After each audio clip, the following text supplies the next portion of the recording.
the silence and say, wait, are we live? Okay. Good evening, everyone. I'd like to welcome you to this regular meeting of the Board of Selectmen for Tuesday, August 7th, 2018. Please rise. Join me in the pledge. I pledge allegiance to the flag of the United States of America and to the republic for which it stands, one nation, under God, indivisible, with liberty and justice for all. All right. Have a bunch of things to go through tonight, so we'll try to go through the easy stuff as quickly as possible. Correspondence, I don't think there's any late correspondence. Public comments? Hearing none, we'll move on. We need to approve the minutes of the special meeting from Tuesday, July 5th, 2018. I'll entertain a motion. Second. All right, I guess I made a motion. All right. Everything should be in order in your Yeah. packet. Yep. Okay, any comments, corrections? No. Okay, hearing none, those in favor? Aye. Aye, that carries. First Selectmen's report, just a couple things to bring you up to date on. Road paving season is underway. We was out with the crew today, and they've prepared Winthrop, I think up in your neighborhood, Yeah. and a couple of roads up there. They started work on, well, Paul reminds us all the time. Yeah, I was gonna say, Paul wants to know when his Rightfully road's gonna get done. That's right. Yeah. In fairness, I would say this selectman does not put pressure because he's a selectman, because you're at the end of the list here. One thing I know where the road grader is sitting on Hale Court Yeah. for the last week. So Wolf Pits is getting the drain tops, and then we'll move on from there. Beach Street, I want to state for the record, because we continue to get about 1 or 2 calls per week about that. That is going to be done. The sidewalks are going to be done up there. So that's all going to get taken care of. And the last thing I want to mention is, as a reminder, 1 week from today, the 14th, is the Republican and Democratic primary. Very important. I don't think in my involvement as a voter, I've ever seen so many people on a primary, so many people who want to serve the state in various capacities. So I hope everybody will avail themselves of the ability to vote in that primary and help select the folks who are going to be on the ballot in November. So do you guys have anything you want to add? Yeah, I'd like to add under new business, Okay. number 6, okay, and this would be the consideration of appointment of an independent party candidate for planning and zoning. They have a vacancy due to the resignation of Earl Finch. Okay. All right, I'll second that. Number 2, P and Z, right? Right. All right. Any discussion on the motion to add? Okay, hearing none. Those in favor? Aye. Aye. All right, so that'll be new item number 6.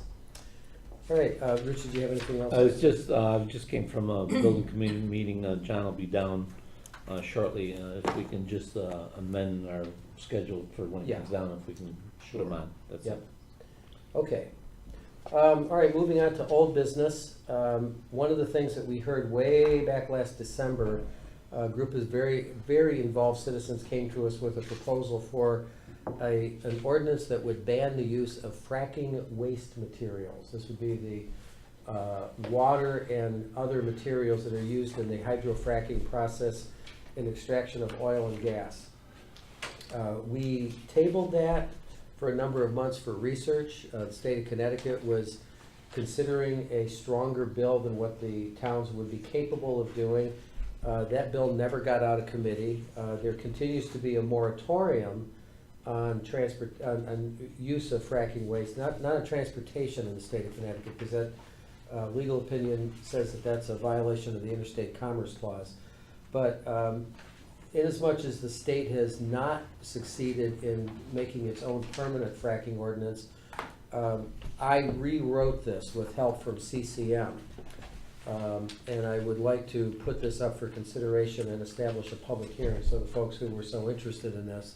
And by the way, the calls I've received on it really indicated bipartisan support from a lot of quarters for this. So we can, I was going to recommend that we establish a public hearing date of September 18th. So that's more than a month away. That gives plenty of time for people to read it, for you guys to read it. So what's your pleasure? Is that acceptable to you to establish a public hearing date on that? Yeah, it's all right with me. Okay.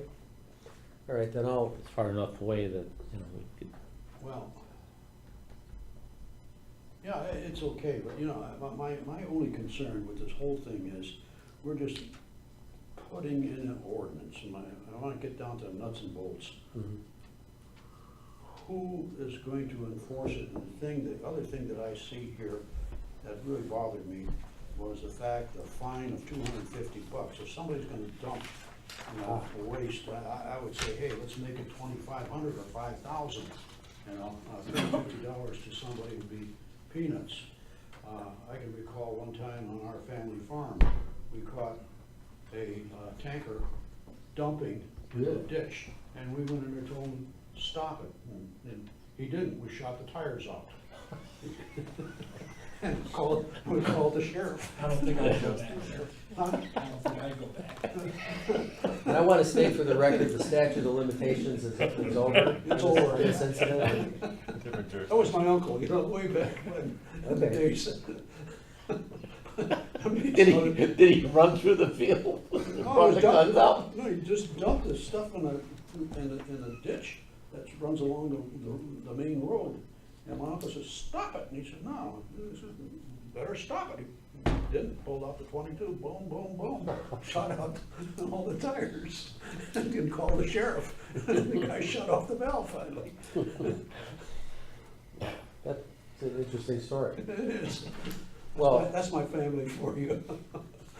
my understanding of, which could be wrong, is that that $250 per day is the state statute limitation. But Marty has not had a chance, I just sent this to him the other day, so he hasn't had a chance to review it either. I reviewed it, but I don't have anything written down as far as permanent Yeah. comments or anything. Okay, Because there's a couple things too, like, what was removed was the portion about going to court, getting a cease and desist for somebody that continues to do it. okay. Yeah, that was removed, so Mhm. we're going to consider taking that back. All right. Why don't we table this for the next meeting, and then Marty could research it, and I can, the next meeting, I can have notes for you, but you Okay. still might want to set the public hearing date. Yeah, because I want to publish it just so Okay. people know. all right. So I'll put a motion on the floor that we establish September 18th, Oh, yeah. meeting room A, 6:30 PM before a regular meeting for public hearing on the fracking ordinance. That's more than a month. so, Yeah, 5 weeks, Yeah, actually 6. Okay, is there a second? second. Okay. Any further discussion on that? You chuckle. No more family stories. Okay, all right, those in favor? Aye. Aye, all right, that's, You wanna add that, Paul? You wanna add that into? add that into the penalty section. All right, item number 2 under new business, consideration of capital expenses to be funded from the capital non-recurring account. You have a very nice pack of information that Dion spent a lot of time putting together, and I realized after I looked at it that when I emailed this to your computer, it reformatted it Yeah. in portrait instead of landscape, so it's virtually unreadable. So I reprinted a couple of the pages for you. I might have one for you too. And also for you.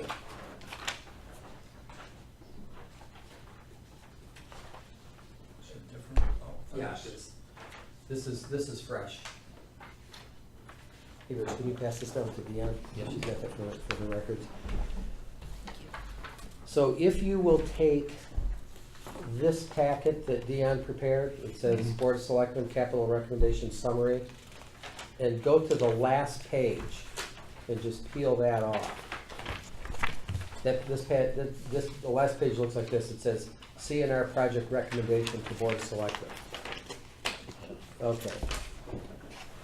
All right, so what you have in your hands, the wide format, the landscape portrait, or the landscape version, you'll see a bunch of columns. This shows all the capital items that were on the original budget that we went through this past spring. You'll see some items listed in red, and those are the items that I'm recommending for your consideration tonight. So the items in red on this summary sheet are what's on this project recommendation. And I'm gonna make one change. Megan Dean is here from the library. the last item on the sheet that says CNR project recommendation to Board of Selectmen, the last item says server room AC unit. Megan says they have found another solution for that, so we can scratch that off. So that comes off, so almost $8,000 is returned into the CNR. So you'll also see on the summary that some of the items under fiscal year 17-18 are listed in black. Those are the ones that we funded a couple of months ago, or a month ago, earlier this summer. And those are already in process. And again, the red items, and I'm gonna cross off the Sealy AC on the summary sheet too. So the items in red are what I'm recommending that we consider for approval tonight to move on to the Board of Finance. If you look at the column on the front page that says fiscal year 18-19, you will see two numbers. The top number is 500,000. That's the amount of capital non-recurring that the Board of Finance allocated for the upcoming fiscal year. The number below it, 200,000, in this case 200,916, is how much would be remaining if we funded the items on this recommendation sheet today. So the only thing I will tell you is that a couple of items, if you go to the summary sheet and just look at those items, you'll notice that I'm recommending that we fund the highway garage roof, because that's been put off for quite a few years. The Codfish Hill culvert, I'm recommending that we push that into the following fiscal year, not because it's not needed, it's just that realistically, once we go through the design phase, there's really no opportunity to get it done next year anyway. They still have to go through a lot of permitting through the State Department of Natural Resources. And the other thing I wanted to point out is the fourth item down that says, under Highway Department, vehicle wash. Doug Arndt, the Director of Public Works, is very adamant that we should do this. I'm not recommending it. And I'll tell you the conversation I've had. He said, we've been out of compliance for 20 years on the vehicle wash. And what the issue is, if you're gonna wash your vehicles in the winter months and wash the salt off, you're supposed to have, according to environmental protection rules, you're supposed to capture that rinse water and either recycle it or capture it in a tank and then dispose of it into a certified waste management facility. It should not go into the ground or just into the general storm drain, which is where ours goes. So I asked him, I talked to several other towns. It turns out that about 80% of the towns in Connecticut are still not in compliance, which is not an excuse, but seeing as how that we're not going to be able to do all the items on the sheet this year, my recommendation is that we hold off on that for another year. There is a risk that Department of Environmental Protection, DEEP, could come in and slap us on the hand and say, okay, we're going to give you a deadline. That hasn't happened so far, but to be fair, Doug was was very anxious to get that done, so I just want to pass that along for your consideration. And Marty is smiling, so. I'm smiling because for $105,000, you could probably take all the trucks and the vehicles to a local car wash for the next 8 years. And you don't have to put any equipment in. I always had Just a another, suggestion. There's no place, is there a commercial truck wash in this area? I'm just, Yeah. but, There's one. because they have to recycle all the water at the car washes and do that, so. But anyway. Yeah, so, I always wanted to say, if you want to really put a place up, you could, it would be Paul Street. yes. Yeah. And, that's a perfect operation, and if you want to have other municipalities use it at a cost, could be a revenue generator. Has there been any discussion with other towns about maybe doing a central wash? Not with other, well, actually, yes, I spoke to one other town about that. They're interested in talking. I also spoke to one of our local, very high-profile construction companies. And I asked them to take a look at the Paul Street facility and take a map. And Tom Villa is getting that map together for them and working with them to give us an idea is if a large-scale truck wash is feasible in that space. It's actually kind of a small space. And you would be bringing truck traffic through a residential area to get there, so I'm not sure it's feasible, but it's something I think we should explore, which is another reason why I kind of pushed the 105,000 into the other column. Okay, just go back to the culvert on Codfish. Yes. Just for the record, it's on the other side of my road, it's not the one in front of my house. Can they do the planning Yes. with that? Yeah, well, they've already got some money to do the planning. The planning and, Yeah. and design Yes. for it, that way everyone's, Right, and it that. gets to that point, we won't lose another 6 months in Yes. planning and then we Right. can go right out to bid for it. That's Okay, correct. well, That's what the plan is, to get that part done, so then we can actually, instead of working with an estimate of 150, we can put it out to bid and have an exact figure. Right, okay. Okay, so what I've recommended is, in my sheet here is 220,000 for the highway garage roof, 65,000 for repairs to the salt and sand shed, 35,000 for the Spring Hill generator, make sure we have communication, 48,000 for the master plan for park and recreation, as requested by the by the department and the Park and Rec Commission from Mylona McBroom, and that's tagged into the plan of conservation and development. Then 3 items for the library: pressure wash the building, $1,975. Touch up the paint, exterior paint where that's done, and then replace the damaged siding for $6,950. So those are, and that, as I said, that leaves us a balance of a little over 200,000, actually like 210,000. Is there a plan for replacing the arc plank siding? Yeah, that's. The reason why I'm asking, because it's really been damaged by whoever's cutting the grass there, right? And what I'd like to see is perhaps let's landscape it such that we So don't have the machines next to the building. Mm-hmm. You know, whether it's mulch or a couple of shrubbery bushes going along. Okay, I think that should be part of the plan. okay. I don't Agree. think Megan has any objection to Not that. at all. All right. Okay. All right, did you guys have anything you wanted to add at this point?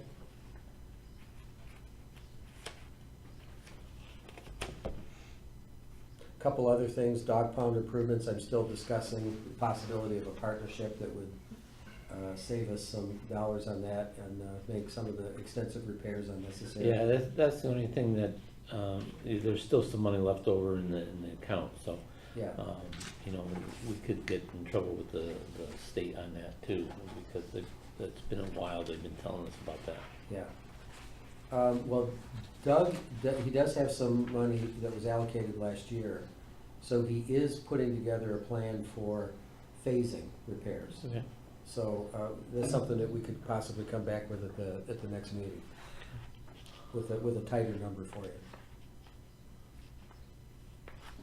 All right, so let me remove this one item. And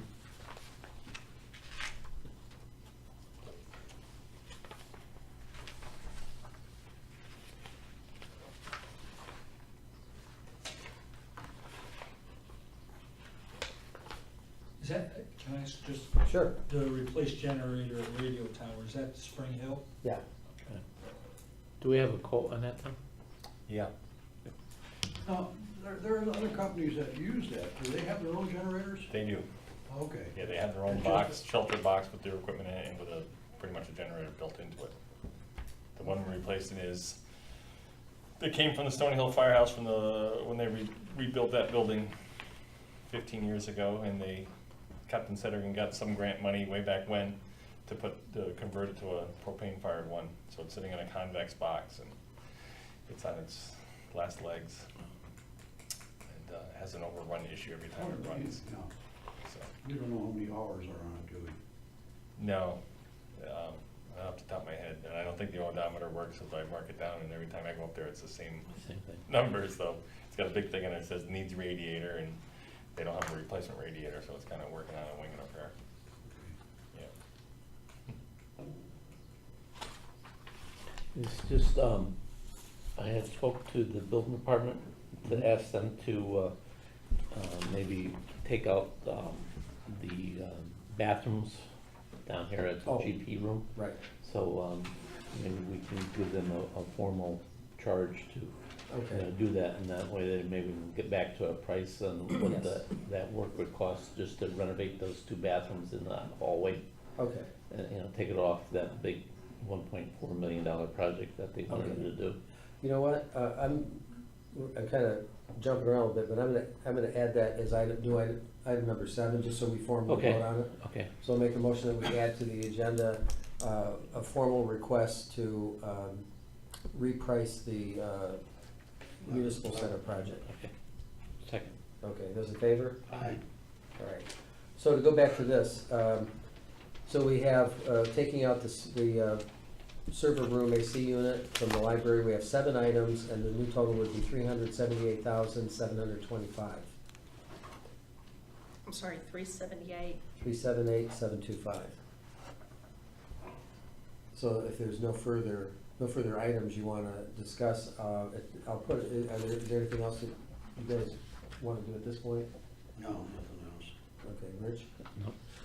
All right, then I'll make a motion that we approve and send to the Board of Finance for their review and approval a request to fund from capital non-recurring the following 7 items: highway garage roof in the amount of $220,000, salt and sand shed repairs for the amount of $65,000, a generator for the Spring Hill Communications Tower in the amount of $35,000, master plan for park and recreation via Mylona McBroom in the amount of $48,000, pressure wash library for the amount of $1,975, exterior painting at the library in the amount of $1,800, and damaged replaced hardy plank siding in the amount of $6,950. Grand total $378,725. Is there a second? Second. Any further discussion? No. Okay, hearing none, those in favor? Aye. Aye, that carries, thank you very much. New business, let's see, John is not here yet, so I'm gonna skip to item number 2. I'm gonna welcome Mr. Galliford, our fire marshal, and Wayne, if you would care to introduce your candidate. Sure, this is Wayne Gravis. He just recently retired from the town of Brookfield as a fire marshal since 1982. He's also the emergency management director over there. He's been the chief of the Brookfield Volunteer Fire Department for 20 plus years, so he's got a lot of experience. I've known Wayne many, many years. So we're looking to have him appointed as a deputy fire marshal to work with myself and my other part-timer. Just looking over the numbers over the years, Mike, that works with me now, his normal job is evenings and overnights usually as a dispatcher in Norwalk. So, what we have allocated for how many hours he can work a week, he usually doesn't use all that time up. So we usually have some funds left over. So I thought it was a good idea to get a part-timer on board maybe for 1 day a week to assist with inspections and plan reviews, things of that nature. And then, of course, to be available nights and weekends for call-outs for fires or alarm problems and things like that. So there won't be any increase to the line item or anything like that. It's Or budget neutral, because Yeah, we're just filling the exactly, hours that Mike right. is unable Yeah, to fill, exactly. right? And he's already certified, obviously, as a fire marshal, so we don't have to Okay, worry about training. No and- training period. Yes, right, no training, yeah. all right. He could probably train everybody else. Probably, yeah. You probably just gave Tommy an idea about that. Yeah. All right, so I'll put a motion on the floor that we appoint Mr. Wayne Gravis, is that pronounced your name properly, Wayne? As deputy fire marshal. I'll second that. I've known Wayne for a few years also, so Good, all right. very capable. Hearing no other discussion, those in favor? Aye. It carries. Congratulations, Wayne, welcome aboard. Welcome. All right, we'll just go back to report from the Public Site Building Company, Commission as soon as, I told him about 7:30. yeah, well, yeah, I think Someone's John told me coming. between 7:15 and 7:30. So I'm gonna go on down to item number 3, authorization of abatement of taxes for the Bethel Housing Authority and Augustana Homes. This is the You have a memo here from Ann Skako, the tax collector, and this is the annual abatement that we always have to do. So I'll put a motion on the floor that we authorize the abatement of taxes for the Bethel Housing Authority and Augustana Homes Incorporated for the grand list of October 1, 2017, in the amount of $225,559.52. And you'll see that the breakdown is below that. So the Main Street property, the 2 Reynolds Ridge, and then the Augustana Homes. It used to be called Bishop Curtis. So is there a second? Second, for Okay. discussion. Okay. Do we get any reimbursement from the state? No? No, the housing authority, it's still mandated that we have to give abatements, they meet the criteria. But they stopped last year, they stopped. And as far as Reynolds Ridge is concerned, there is some money to get from them. There's some other, in lieu of taxes, you know, we abate the taxes and then we get some monies from them based on their rents. But I don't know if it covers all of it or not, so. Is the, Another one of those unfunded mandates. is the Augustana, is that just I the think it's only congregate? the- It's only the congregate, not the other section, because that was sold and Yeah, that's. they tried, the year before that, when they first sold it, they tried to go back to the state to get something because it's like in arrears. Mhm. And that's when we found out, sorry, nobody's getting All anything right, so I anymore. just want to make sure that was not on it. Yeah. And I just have a question, is, like Phineas Yeah. under that also? Yeah, Yeah, But- that's the one that says Main Street. Now, they only can rent to certain qualified, I think they call it moderate housing. moderate housing, financial, they have to meet the financial. Yes, Right, okay. pretty sure, yes. Yes. All Yeah, right. they do. We have another, not that it makes it, we have another agreement too, I forget with which one, it might be all of them, about the water and sewer too, I believe. Mhm. You know, there's something with that as well, that came up after the fact. Okay. All right, any other questions? No. All right, hearing none, those in favor signify by saying aye. Aye. Aye. That carries. And here we have, finally, a final list of health department fees for our proposal. This has been vetted very carefully by town attorney and the director of health. This would represent the first time in 20 years that these fees have been adjusted, and they're competitive with local, with our area towns, if not a little bit lower still, but I expect that there will be some public comment on this, and I would suggest that we add this to the public hearing of September 18th. Moving forward. Sure. Does that sound good? Yep. All right, so I'll I make think it that's enough time. 6 weeks? No, with both of them. Oh, To discuss both of them? This could be, I'm gonna talk to Tom about this, just from your fireside, and I remember a time we started raising fees, and it was about 10 years ago. I think, Yeah, 12 years first, ago. yeah, for a while, yeah. It was an uproar, oh, is there? but I could just set a special meeting for 7:30 for the Board of Selectmen that night. Yeah, we can do that. So Okay. keep 6:30 and then do a special meeting instead of regular All meeting. right. all right. Okay, well, I'll put a motion on the floor then that we establish, add this to the September 18th public hearing, room A, 6:30. Second? Second, should we do a different time for this one, like 7, or is, just so when that we're discussing Actually, it? yeah, So we're not actually, it's a- discussing this one and this one at the 6:30 same, and at the same Right, why time? don't- Yeah, why don't we do that? I'll withdraw the motion and restate it for 7 o'clock. Okay, So we'll do one at 6:30, one at 7. okay, thank you. All right, that's a good idea, thank you. Okay. All right, any further discussion on that? No, All right, those in favor? Aye. Aye. best thing ever, and I've been asking for revenue for a long time. Yeah. Okay, item number 5, consideration of the 2018 controlled deer hunt.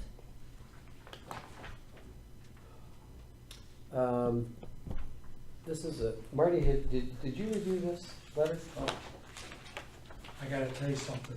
What?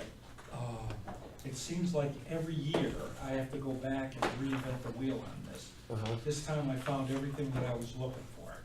And what's happening is, because somebody's gonna ask the question, I might as well tell you. We checked last year with our insurer, with Kerma, to make sure that we're covered. We, the town, are covered.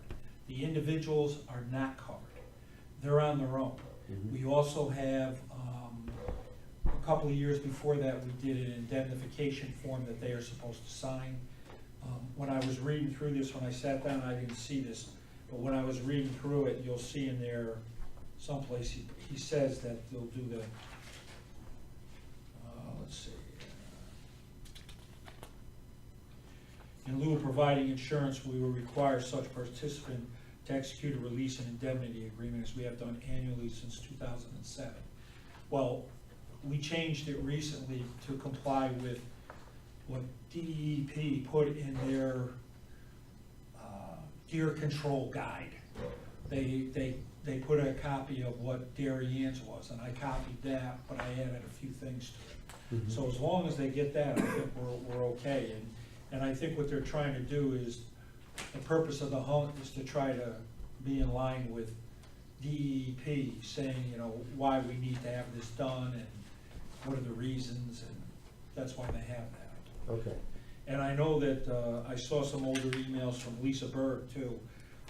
I know that she makes sure that they sign the indemnifications, because they have to be notarized too, Mhm. so. All right. Okay, well, I'll put a motion on the floor that we approve the 2018-2019 archery only Bethel controlled deer hunt as requested by Mr. Germanaro. Second. Any further discussion? Hearing none, those in favor? Aye. Aye, that carries. And Mr. Menti is here. Nice purse. Camera. Do we have any beer, alcohol? You wanna do this and get this over with? So, finish this stuff? Okay, all right, so, John, is anybody joining me? Yes, Roy will be here in 2 minutes. Okay, right. Well, then let's move on to item number 6, which was added to the agenda, consideration of independent, John, this is for you. independent party member, requested to join the PUC, PUC, Planning and Zoning Commission. Right. So we have resignation from Mr. Finch, correct? This is a resignation from Mr. Finch, and the independent party, which is headed up by Mr. Duff, Mike Duff, submitted a name to us, and the name is Tim Draper. Mr. Draper, many of you know him as being a member of Board of Finance. That was fine. And shall I go on, or should we we'll make the I don't know, how do we go about this right now? Do I make a nomination here, or? Well, we can either put it on the floor and vote on it, Yeah, or that's what I'd like to do. you would prefer to do that? All right. Yeah, I'd like to put Mr. Draper's name up on the floor at per the request of the independent party. Okay, all right, And then I will speak to it. okay, I'll second that. Okay. Mr. Draper, you know, we know is a man who's involved in construction. And he's had many construction projects around here, and we all know that's his thing. However, when you're on the Planning and Zoning Commission, this would be an absolute conflict of interest. It doesn't add up for an individual like this, because I honestly think it would create more problems. And so therefore, I'm gonna say I cannot vote in favor of Mr. Draper. Okay, Okay? all right. Rich, any comments? We all know Tim, and, you know, it's unfortunate. He is a hard worker, but again, I think it's not only a conflict for him, but he knows a lot of other contractors in town, and It could be a sticky situation, so I cannot support him for that. I will concur with those comments, and I was thinking about this very carefully, and I want to be very careful to state for the record that this is not a reflection on Mr. Draper in any way, shape, or form. This is an observation of an inherent conflict of interest that would be apparent if we were to sit on the board. And planning and zoning is a very critical board. Even out of context comments can result in lawsuits, very expensive lawsuits. And even though I know that Mr. Draper was very careful to recuse himself from votes when he was on the Board of Finance, this would be, he'd be in a position where he would have to be on this side of the table sometimes and then step out into the audience to present on behalf of himself, and he would be arguing potentially with his own colleagues. And it is, in my estimation, it is an unresolvable conflict of interest, so I concur with both your comments. So with that, I'll call for a vote. So we have a nomination of Mr. Draper to fill the position. Those in favor? Those opposed? Aye. Nay. Aye. Okay, so that fails 0 to 3. I think we should send just a note to Mr. Duff. Yes, Yeah. okay. We'll take care of that tomorrow. Okay, one last item. I'm just gonna put a quick motion on the floor for item number 7 before we go on to the public site and building. That Board of Selectmen hereby directs the Public Site and Building Commission to examine multi-phasing the locker room project here at Town Hall into subcomponents to bring down the cost and be able to proceed with at least some parts of it on its own. We'll leave that up to the board. We're thinking of the bathrooms in the front, starting there and bringing those out. So is there a second? Second. Okay. You guys are the best.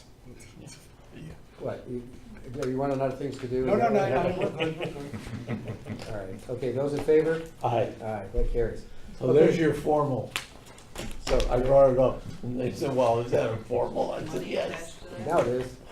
All right, so, What'd you say, Nancy? Is there money attached to that? not yet. There's still some seed money Yeah. left from the original design, so we can, Okay. Well, you have all the design. yeah. Right, but to break it up into smaller pieces might take a little bit of. Yeah, a little bit. Yeah. If Come there's- back to us if you need Yeah. a little bit. Okay. Okay, so going back to new business item number 1, and welcome to John Menti and Roy Steiner, representing the commission, and Nancy. floor is yours. Nancy. Well, And Nancy, forgot about that. Hey, Nancy. we have some good news and we have some not great news, but it's not bad news. As of tonight, Qualifiers are killing me. I'm gonna, as of tonight, our contingency budget balance is $149,947. This is on the PD, correct? Yeah. Police station, right. Okay, So basically, it's $150,000 rounded off. okay. Question was asked tonight with the construction management company, do we foresee any hidden gems or jewels coming up? And they said no. They're at a point now where they're looking at a completion date, which is not the greatest news because it got pushed back. Completion and occupancy date of 8/31. 8/31? Yes. Okay. End of August. Couple other updates, and some of this reason for the pushback is the elevator is not scheduled to start to be installed until this Thursday or Friday. That takes about 10 days, and then once that's completed, the state will have to come in, Department of Public Safety, to do certification and inspection of it.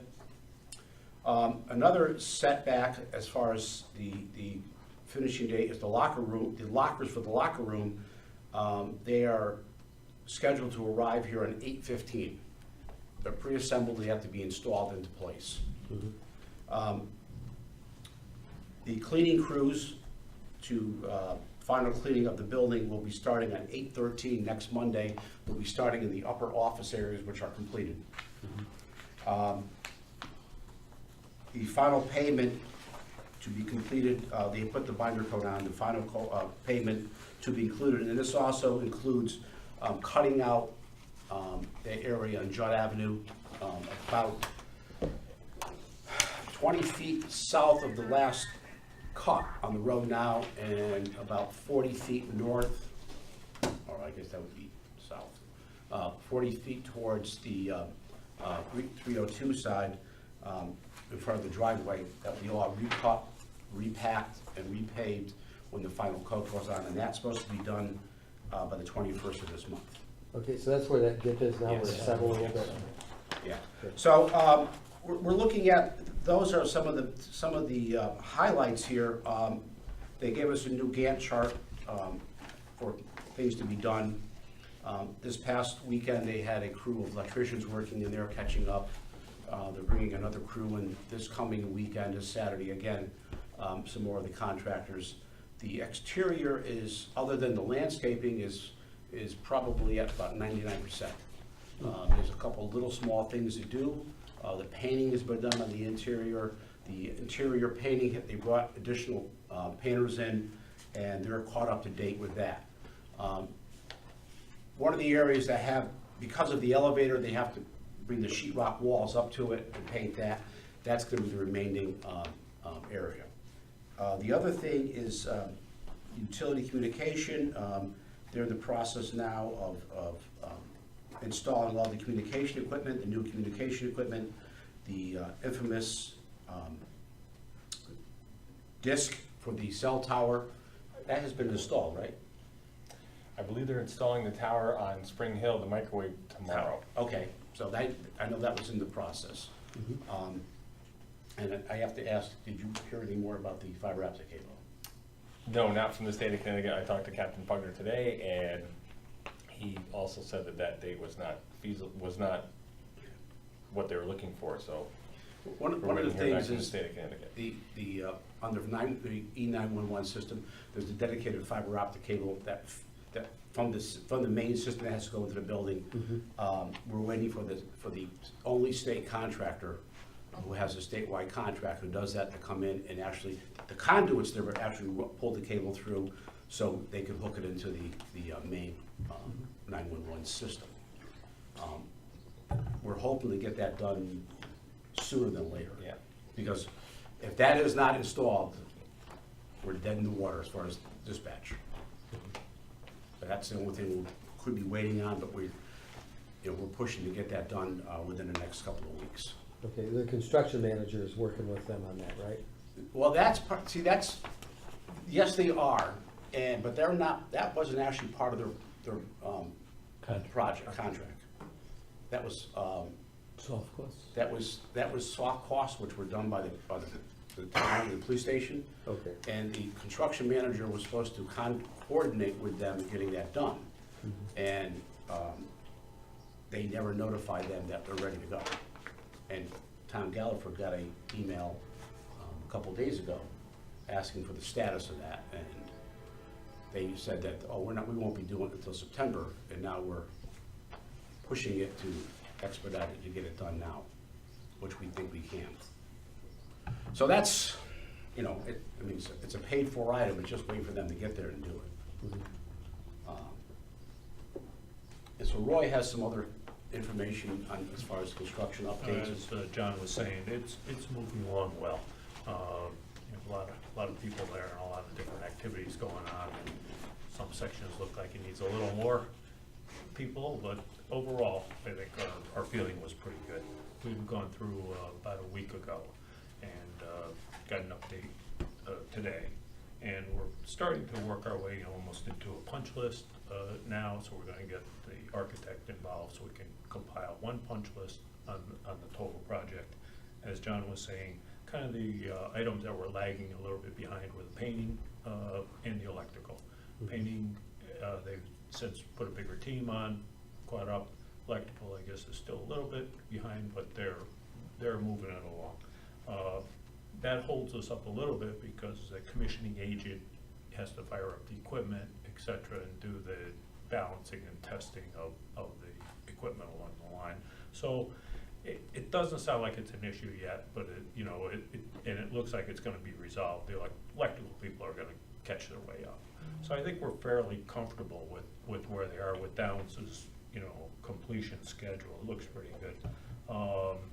We had also gone through and just as a kind of as a informational, you probably, everyone knows it, but after your commission, after we got the additional funding and we started the firing range section, it became the Lieutenant Lupatino and Action Target, after they investigated the height of the building, they found that the 12 feet, which it was set for, was not gonna be high enough for the air circulation system, HVAC equipment that they were planning on. And the reason that there was a change was the HVAC system is significantly less expensive to the tune of $200 plus thousand if we use a package type unit that instead of 100%, air coming in, it's recirculated, et cetera, cleaned, recirculated, et cetera, all to standards of what they need.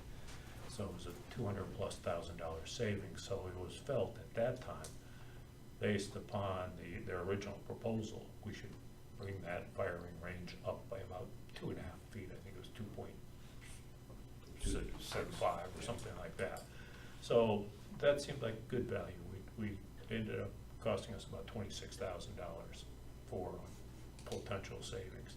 Part of that also, it kind of grew as we were looking at that, because the targets now were going to be too low with a 12-foot ceiling. So it was not only the HVAC, but it was also the targets and what have you. So they would require them to, or not the targets, but the metal shields. They would require them to angle them at a different angle. Oh, let me interrupt you, just on that point alone. Isn't that a design error? Well, it really, it's hard to say, Paul, because again, the original design, it might have been a little bit over-designed, and that was over the HVAC equipment, okay?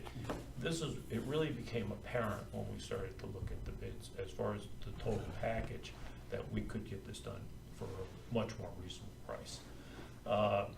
At that time, the height was not an issue, and I don't even think, as far as Action Target, I don't know if they had told them the angles and what have you of what they were, but it started to get to be a problem because they would have to use different plating, et cetera. I guess these are all heavy plates that they go in the ceilings.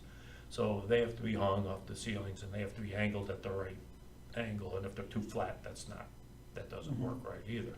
But that kind of opened up the question as far as if we're doing the range, and even the way it was now, was we started talking about, how are they gonna install these? Action came and said, well, you gotta have forklift access to this.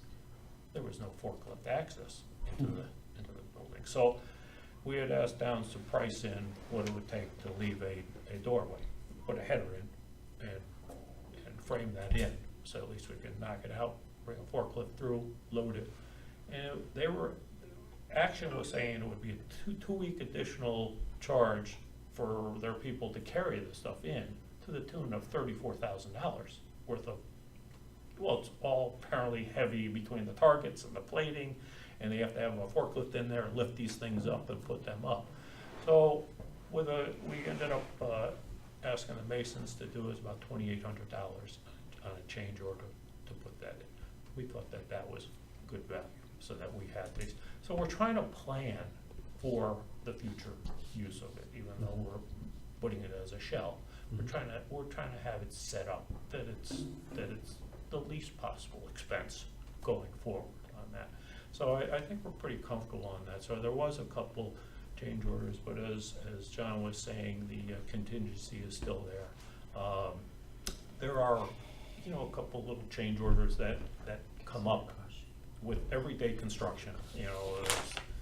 Something wasn't noted correctly on the plan or whatever, but to this date, we asked Downs, Paul asked, I asked, I think Richie asked, everyone asked them the same question: what do you see in there? Are there any other showstoppers in there? There's not. We are getting hit for an additional month, basically, not going to say mobilization, but having them on the site for that. And that's a discussion item with our commission. We're going through the change orders now, and we're kind of analyzing them all, and we haven't really come back to what we want to do on that. But we asked them to give us a breakdown of the hours that the people on the site that are there. So at least we can, maybe get it back to the actual hours versus a flat rate on that. So that's where that is, but I think we're fairly comfortable that the schedule slipped slightly by about 2 weeks, but I think we're pretty comfortable there. Just again on the range, as Roy pointed out, if you go into the range, you'll see at the very back, you'll see that it's a brick is put there in place, and the permanent brick is there to go. So we have the brick, the decorative block, I should say. And also in the back wall, you can see cutouts where it's filled in with block now, which would the two HVAC returns and air returns and would be placed in. So that's already in place, just gotta knock out the temporary block, which again, it was a cost savings doing it now than having a mason come back to redo the whole, that section of wall. They just have to knock out, and they can fit their ductwork in that area. That's what it was designed for. The other thing, on the site itself, landscaping may be extended out a little bit, planting, because we don't want to plant in the hot weather. Shrubs, we may hold off until we get it into September weather.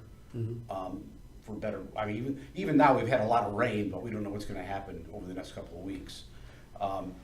The temporary fencing will be coming down probably by the 3rd week in August. And the last office trailer is supposed to be coming out this week. So they can start landscaping that whole area up to the fencing and open it all up. So when that happens, it's gonna look a lot different, because the building is now secure, it's locked. And there's no more outside work really going on, other than pavement and striping the parking lot, so. Question, I was there last week and I noticed the invasive weeds are about 6 feet tall. They've been cut down. They're all chopped down.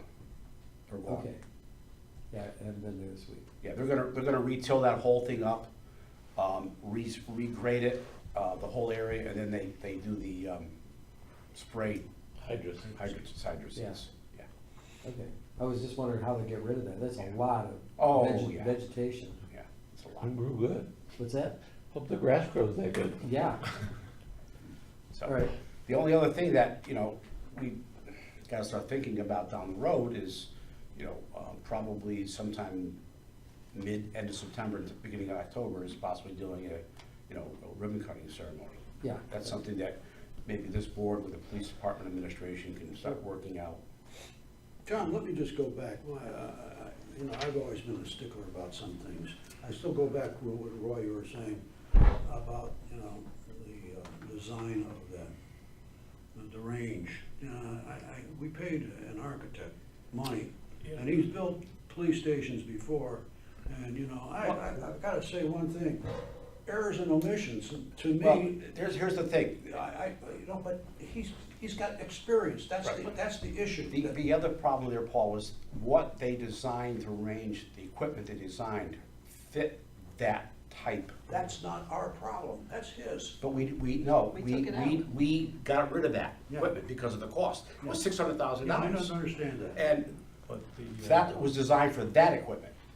We went and looked out for other companies, Yeah. and we found this Action Target, which, I believe they're out of Colorado or They something. have in-house engineering Yeah. involved. Yeah, okay. So So we're there's a gonna use that difference. company. But- We're using outside engineers Yeah. that are, I'm gonna say spec Cadillac grade equipment, and not to say that we're not getting good equipment, because I understand. I this spoke- is good equipment. I spoke to the captain about it, because I guess they helped you in the research on that. Yeah, they did a lot of research, it was very Yeah. helpful, but it's very hard, and it's very hard when you're using, design engineers that are speccing the product.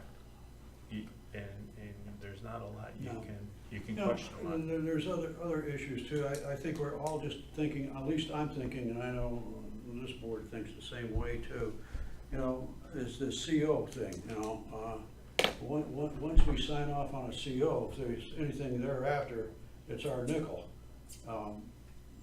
And my concern is, I know you guys looked at it and thought about it, was those trusses. You know, to me, again, that's a design error. It's not my fault, it's their fault.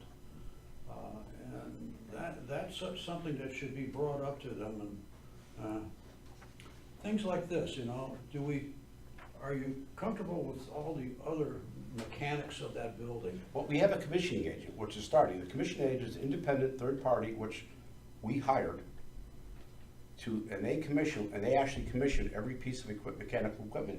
And they've already started, and every valve, damper, everything gets checked by them. And they've already have a checklist of things that need to be adjusted or replaced.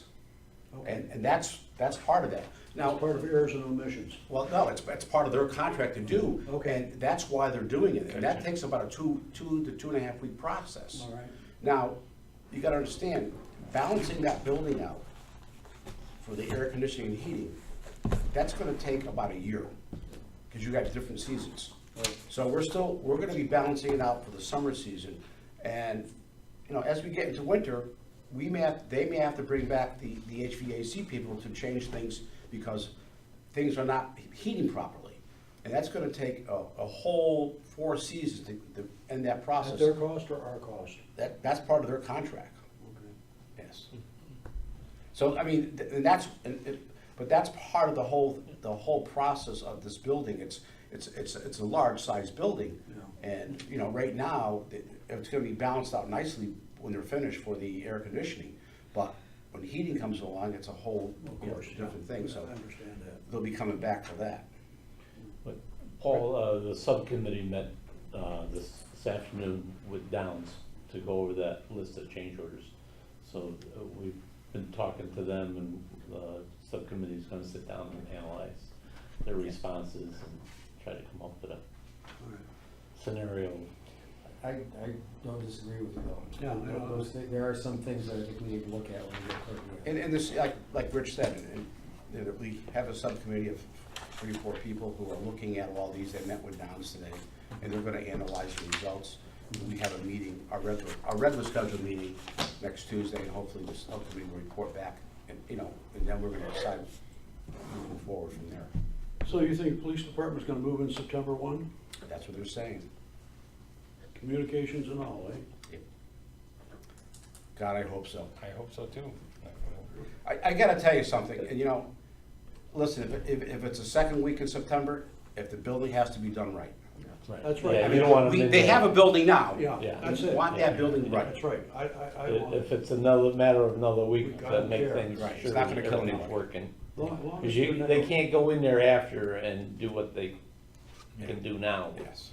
And, With you know, operations the going. police department, they have a big task on their hands because all evidence has to be moved by them. Yeah. And that's something we're gonna have to coordinate with Trevor. What about all the furniture and everything else? That's all The furniture's all in, in, right? all in, yep.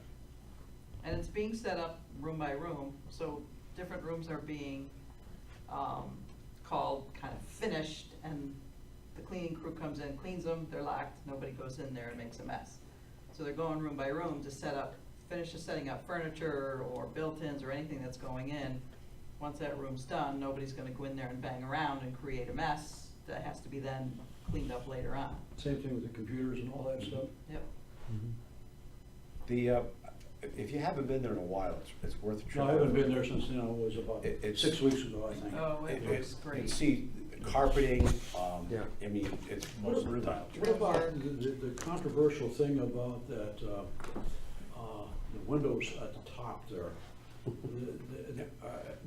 I know there was a big, They wanted to put electronic window blinds up there, yeah, it's $22,000. pretty pricey from what I heard. And if you go into the communication, the height of the wall, and we all originally thought it was gonna be kind of a slanted into the window, but it's a shelf out. You'd have to sit there and look far back to see outside.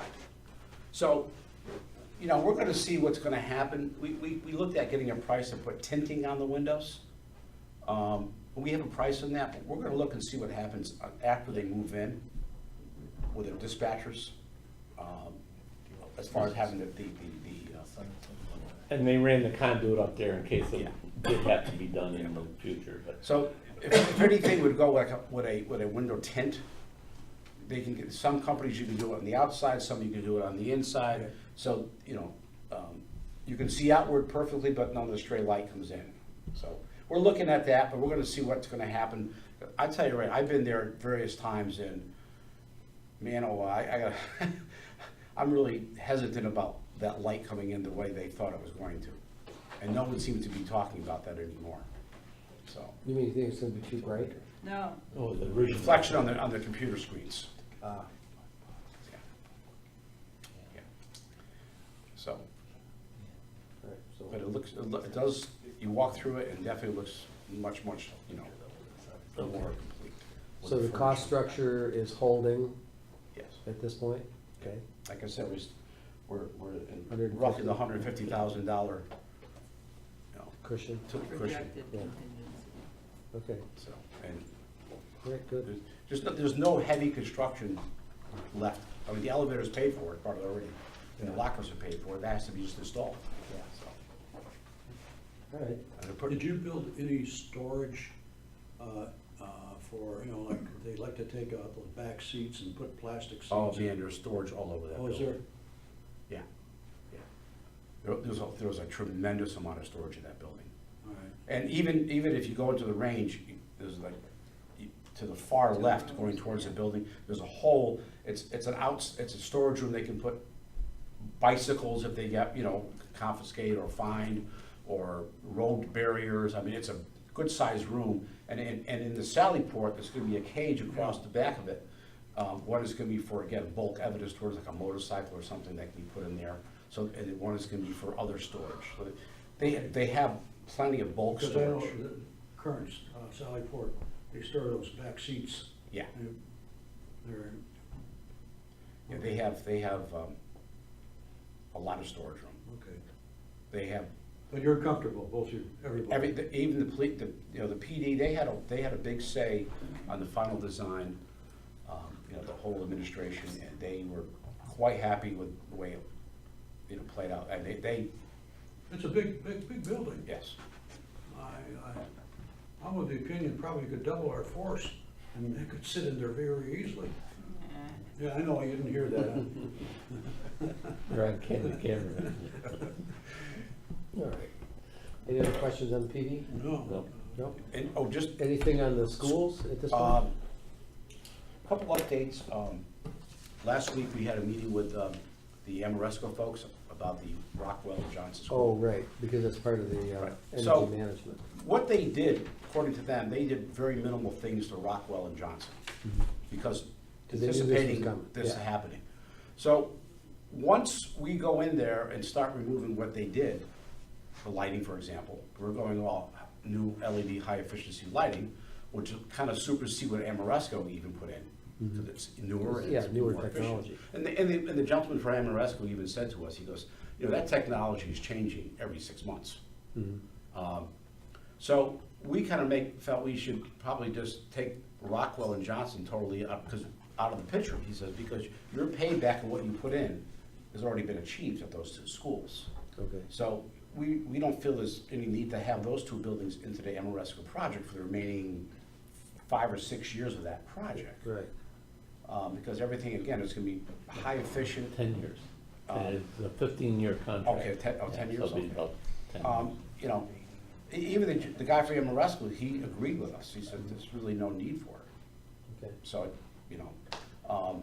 we did hire, as you know, we did hire a commissioning agent. We did hire a third-party review, which is going on now, Marty.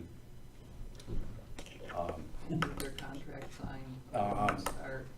And we had just got our bids in for a owner's rep. We received 4 sets of bids for that. And we are gonna review that information.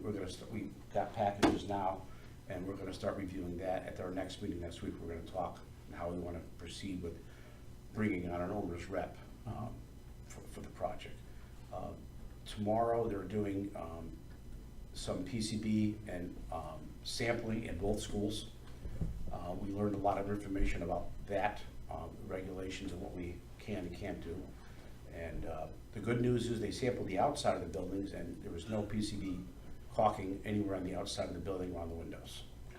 That's always a good thing. Both buildings? Yep. Yeah, Good. and we were, that's the same, way. Really? Yeah, because, you know, I look at Rockwell Yeah. as the same vintage as the high school practically. We don't know the inside yet. Yeah. So, but hopefully we'll have the results within a week. Mhm. And then a final report will be drawn up so we can, you know, look at it, how we're gonna proceed with that. But, you know, as Dr. Carver said tonight, you know, and everybody, Rizzo and Perkins, Eastman, all agree, if any abatement that's gonna happen of any material will be done during the summer, weekends, or nights. It will not be done at all during school hours, at all. So, Let me back up a little bit about energy saving. There was a suggestion from this Amoresco project for hot water for the police station. From the people, Well, that's if they do the fuel cell. Yeah. yes, Yeah, that will be part of the project. yeah, but now with there's, Bill Craddock came to their meeting the other night, and now with the potential of the field house being built, they might use that building as the heat source dump. okay, So okay, things have changed a little bit, yeah, yeah, so. okay. And one of the things that has been discussed, if eventually everyone wanted to put solar on top of the two schools, the roof structure will sustain that weight, not that heavy, but it would be. Yeah. But again, that's down the road. Down the road. And that's all part of that energy conservation project. Putting a microgrid in there, which would include the schools, the police station, and Reynolds Ridge. Just out of curiosity, you know, you looked at the design of these schools, and we know its potential cost of this project. Is there anything that's troubling your committee right now on the designs relative to really seeing it being accomplished? I've heard something like over at Rockwell, they're talking about the amphitheater in the back with a big door. Well, And I said, I keep on asking myself, how do you insulate against that? they're looking at, basically, it's not really an amphitheater per se, it's the stage at Rockwell Yeah. would have an opening to the inside, obviously, to the building, and then an opening going to the outside. Outside, you know. And the outside, there would be permanent seating, Right. which we did make a change in that. The original design by the architect was granite benches, and we said, what? So now it's gonna be poured concrete. And the door, I think you looked into that a little bit. Yeah, You- the door was a bifold going up, and we requested some information since they've changed it to sliding type doors. Yeah, which would be. Which maintenance-wise should Yeah. save the town. And less Yeah, it expensive. should be tighter. And, yeah, and we feel it will be less expensive. I think it was less expensive. Is Was, it- considerably. Does it, I mean, We every door that I've looked at, you know, of course, I've never looked at anything that big, but, you know, the insulation factor. It's Yeah. not Yeah. that great. Okay, Yeah, I mean, in the course of the, my understanding also, there'll be a large, heavy drape on the inside over that door too, which will have some additional factor. But we did a page-by-page turn of both projects meetings ago, and going through things that we, are of concern. yes, and I gotta tell you, both Perkins Eastman and Rizzo, and I think Nancy and Royal agree, have been more than cooperative in anything that we've asked, requested. They've been a great partner so far, they really have. We all feel very comfortable with them. Okay. It's early in the game, you know, Roy, Rich and I, we did that thing at Berry School. And, Well, we asked them to recheck it also, Paul, because, you know, we were eating into our contingency a little bit too quickly on Rockwell. Johnson doesn't seem to be the problem. No. So we've been, in that one, we kind of revalue and engineered, and we've had the same questions that you had also. So there is still some discussion there. That's one of the larger items that, you know, hasn't been touched, but, you know, there's always discussion.